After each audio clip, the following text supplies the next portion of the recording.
De volta ao ministério, aproveita, faça agora o seu pedido de oração e se inscreva para ser um amigo da oração. Quero chamar agora o nosso quadro Defesa da Fé. Em nosso quadro Defesa da Fé, hoje, quero conversar sobre a questão de uma denúncia sobre os Gideões da última hora em Camboriú. Uma pessoa que diz ter conhecimento dos Gideões tem feito denúncia. Assim também quanto à Igreja Universal. Temos visto essas duas denúncias recentes. Um ex-bispo da Universal que diz revelar todas as coisas que ele sabe e alguém, um pastor, que o vídeo mostra ele nos Estados Unidos, falando sobre os Gideões de Camboriú. Olha, primeiro ponto, eu não considero legítima e nem credenciada a falar uma pessoa que ontem foi parte de uma estrutura que agora acusa. Isso é típico de partido político, isso é típico de toda pessoa que muitas vezes esteve envolvida em uma estrutura e depois não conformada, às vezes porque perdeu algum quinhão pessoal daquilo ali, aí sai lavando roupa suja. Então, a fonte não é uma fonte confiável por isso. Aliás, se a pessoa que denuncia faz parte da estrutura ou fazia parte daquilo, se ela pregava o que ela combate agora, se ela fazia parte daquilo que ela chama jogo, engano agora, então, se houvesse uma operação Lava Jato na igreja, deveria ser a primeira a ser presa. Bem, é meu ponto de vista. Agora, quanto à questão dos Gideões, eu não vou me deter sobre o mérito disso, porque nós temos quem nos julgue. Quando eu estou perante assuntos mais difíceis, de pessoas que estão acusando ou muito complicados, eu costumo dizer, deixa para o juízo. Deixe para o juízo. Esse assunto eu não vou conseguir resolver agora. Deixe para os tempos futuros, para o juízo. Então, eu deixo para o juízo a questão se existe ou não essa coisa ruim dos Gideões que está sendo anunciada por alguém. Agora eu quero falar sobre algo que é muito mais abrangente do que a denúncia contra os Gideões, que é essa questão de pagamento de cachê para pregador. Sabe, isso virou uma coisa doentia no Brasil, no meio evangélico. Nós estamos sustentando verdadeiros parasitas que se tornam astros no meio da igreja. E eles exigem um cachê alto para pregar.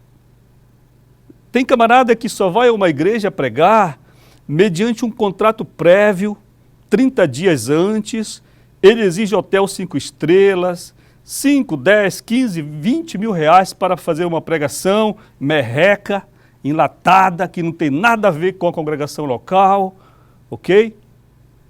E as pessoas apoiam isso. Olhe, meus amigos, não nos enganemos com o dom da palavra, porque Hitler também tinha o dom da palavra. Nem todo aquele que tem eloquência oratória tem conteúdo de Deus, ok?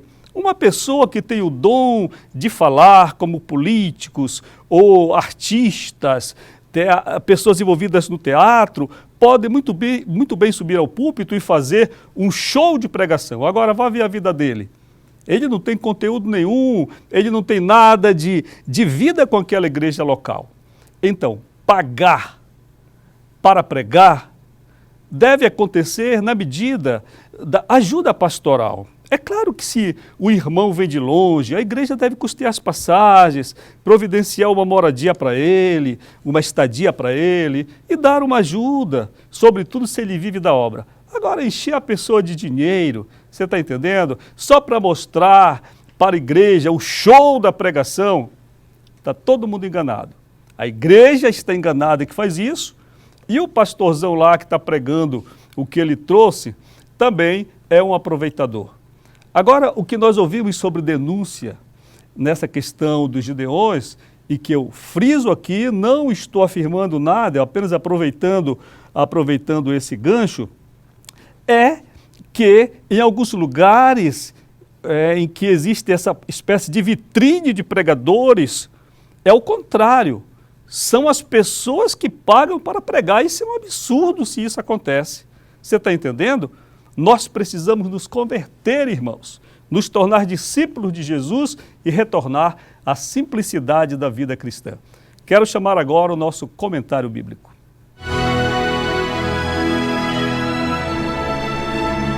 Nosso comentário bíblico está em Mateus, capítulo 15, versículos 21 a 28. E partindo Jesus dali, foi para as partes de Tiro e de Sidom. E eis que uma mulher cananeia, que saíra daquelas cercanias, clamou dizendo: Senhor, filho de Davi, tem misericórdia de mim, que minha filha está miseravelmente endemoninhada. Mas ele não lhe respondeu palavra. E os seus discípulos, chegando ao pé dele, rogaram-lhe: Senhor, despede-a, que vem gritando atrás de nós. E ele respondendo disse: Eu não fui enviado, senão às ovelhas perdidas da casa de Israel. Então chegou ela e adorou-o, dizendo: Senhor, socorre-me. Ele, porém, respondendo, disse: Não é bom pegar o pão dos filhos e deitá-lo aos cachorrinhos. E ela disse: Sim, Senhor, mas também os cachorrinhos comem das migalhas que caem da mesa dos seus senhores. Último verso, 28. Então respondeu Jesus e disse-lhe: Ó mulher, grande é a tua fé, seja isso feito para contigo, como tu desejas. E desde aquela hora a sua filha ficou sã. Nós temos aqui uma palavra bíblica muito interessante. Neste texto bíblico, a pessoa que está em cena é uma mulher estrangeira. Ela não é judia, mas a Bíblia faz questão de dizer que é uma mulher cananeia ou ciro-fenícia. Veja, é uma pessoa estranha à comunidade de Israel do ponto de vista do povo. Jesus está no norte de Israel, essa região onde o povo é muito misturado, região de fronteira, região dos samaritanos, região de outros povos. Jesus está caminhando. E na Bíblia, pelos nossos estudos, aqueles que fazem seus estudos concluem que essa região de Tiro e de Sidom, importantes cidades fenícias litorâneas do Mediterrâneo, eram cidades espiritualmente carregadas, com histórias de possessão, com história de pessoas muito atormentadas por espíritos imundos. E isso confere com esta narrativa. Jesus está caminhando por ali quando essa mulher ciro-fenícia, cananeia, se apresenta. E ela vem a Jesus, ela vem caminhando atrás da multidão, ela vem gritando atrás da multidão. E seu grito é: Senhor, filho de Davi, tem misericórdia de mim. Abrindo parêntese aqui, eu acho interessante a invocação de Davi. Veja, até uma estrangeira sabia da importância do rei Davi. E ela então invoca esse importante elemento, personagem da história bíblica e na promessa da redenção para pedir socorro. E ela diz então: minha filha está em casa, terrivelmente endemoninhada. Os discípulos não ajudam em nada. Às vezes nós não temos ajuda quando nós vamos a uma igreja, quando nós estamos desesperados. Eu já estive desenganado há 20 anos atrás. E eu lembro de ter entrado em alguns cultos de domingo em que o coral cantou, todo mundo estava muito bonito, o culto era muito chique, o templo estava muito ornado, mas lá no último banco eu estava morrendo. Eu gostaria que, de alguma forma, aquele culto tivesse uma mensagem que me alcançasse, mas não alcançou. O culto terminou, a bênção apostólica foi proferida em tom em tom de celebração e todo mundo foi embora. E eu voltei muito mal para casa. Pois bem, os discípulos não ajudaram também. Eles, na verdade, repreenderam a mulher. Ou melhor, chegaram a Jesus e disseram: despede, essa mulher está importunando a gente, vem gritando atrás de nós. Bem, então, Jesus se dirigiu à mulher e Jesus disse a ela: eu não fui enviado senão as ovelhas perdidas da casa de Israel. Quando Jesus diz isto, ele não está sendo egoísta, nem preconceituoso, nem extremamente seletivo. Ele tem uma missão, e Jesus é muito organizado em que faz. Em 3 anos e meio de ministério, ele sabia que o tempo era curto e ele precisava cuidar bem da administração desse tempo. E a mensagem era para Israel. Israel haveria de ser a despenseira da salvação. E, aliás, abrindo um segundo parêntese, se aquele Israel houvesse se convertido ao Evangelho, hoje provavelmente o mundo inteiro seria cristão. Porque não há nenhum povo no mundo que faça mais prosélito ou novo judeu que os judeus. Os judeus estão em todas as culturas como um povo autóctone, quer dizer, nascido naquele território, mas de origem judaica. Então, haveriam de repartir a mensagem. Porém, a história nos mostra algo diferente. Mas o importante é que nós entendamos Jesus, a postura de Jesus. Mas a mulher tinha uma necessidade. Você sabe, quando nós temos uma necessidade, a teoria não nos basta. Não adianta a gente ir a uma igreja ouvir dizer: Jesus salva, mas aquele culto ser tão sem graça sobre a salvação que está todo mundo até perdido. Não adianta a gente ir a um lugar e uma igreja ter o seu slogan: Jesus cura, e se a gente está doente e não tem ninguém que ore para a gente.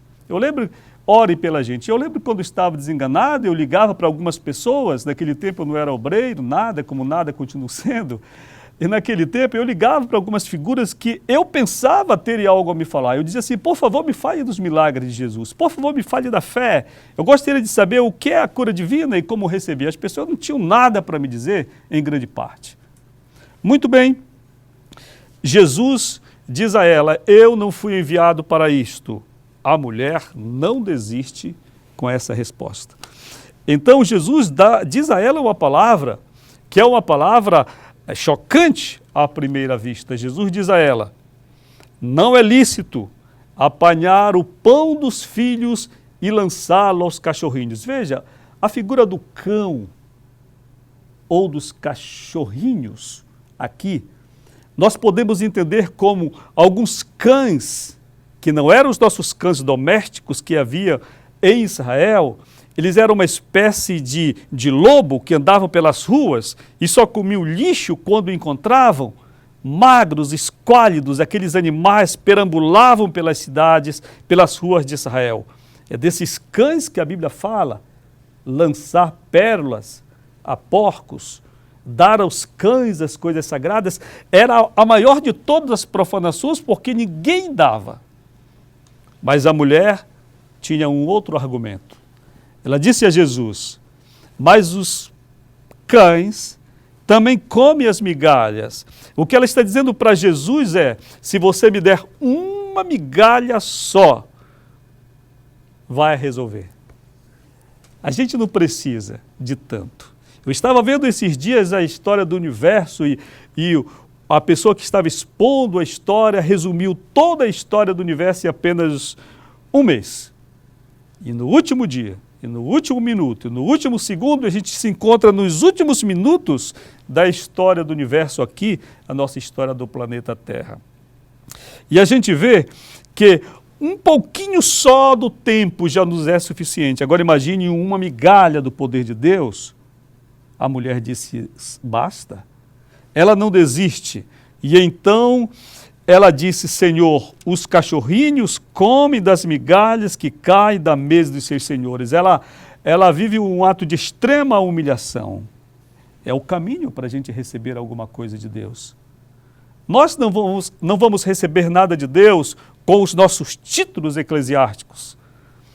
Nós não vamos receber nada de Deus, dizendo, há tanto tempo eu sou crente, olha o tamanho da minha igreja, olha a minha formação, olha o meu poder, olha o que eu tenho, mas descendo ao pó, dizendo, verdadeiramente eu não sou nada, mas estou diante de um Deus todo-poderoso, e eu sei que o Senhor pode me socorrer.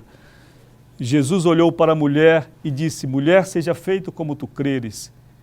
E a Bíblia diz que ela recebeu a vitória. Vamos ver o último verso. Diz assim, no último versículo está dito, então respondeu Jesus e disse, ó mulher, grande é a tua fé, seja feito isso para contigo, como tu desejas. E desde aquela hora, a filha daquela mulher ficou liberta. O que você precisa para receber algo de Deus? Humildade, quebrantamento, anulação. Nós precisamos comparecer diante do Todo-Poderoso como nada e nos humilhar e buscar sua face. Ele é bom, justo, perfeito e nos ama e há de nos atender. A gente vai ao intervalo e volta já para o nosso programa.